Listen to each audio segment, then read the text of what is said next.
let's continue on. So being sometimes, and I know what you mean.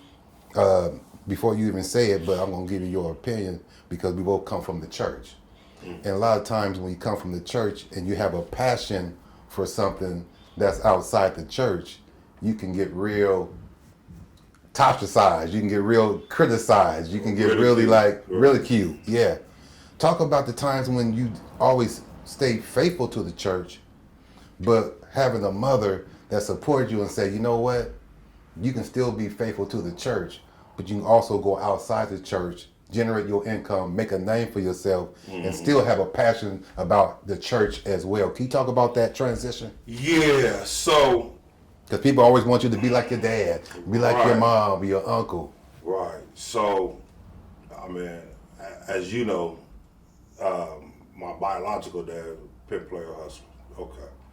So I learned that aspect of it. But my stepfather was a pastor. Absolutely. Bishop Wright. Okay. Definitely. So let's speed up to where church involvement but being ridiculed. So as I was going through high school playing music, I learned how to play R&B and jazz during high school. So I got my first gig with Dennis Springer, sax player. He used to play with Pleasure and all that. And my first gig was at the Brasserie Montmartre. Downtown. Absolutely. Right. The Brasserie. Right, the Brasserie. So, but I had to sneak out the house to go play because I can't play in church and play the clubs back then. They look at the worldly music, you know. Absolutely. Yeah, but this is where it all changed. You start paying your tithes, they take your money, right? Oh, where that money come from? Playing on the stage. See? So it's a job.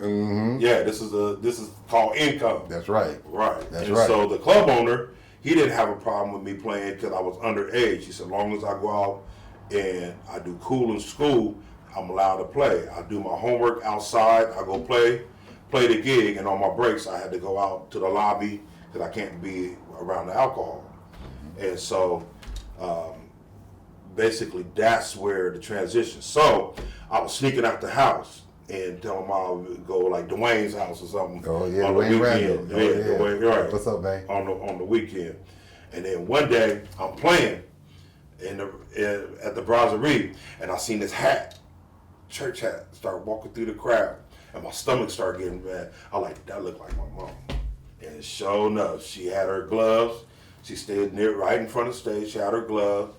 She listened for a minute, and she turned around and walked out. Didn't say nothing to her. So I'm a wreck. So I'm sitting up there playing, but we blazing, playing. So I get home. So make a long story short, Bishop, he's like, yeah, you can't play in the church. You can't be playing these clubs and playing at the church anymore, you know.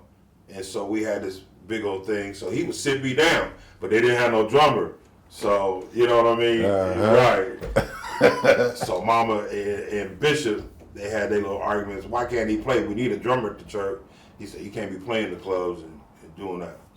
But then I started, I didn't stop playing, going to play, but then I started giving my tithes. But he's taking my money, I'm like, but you take my money. You take my money, but I can't go play. But this is a job. I see. You get what I mean? Absolutely. So that's when the transition changed over. Like, okay, well, that is employment. You know what I mean? And I paid my 10%.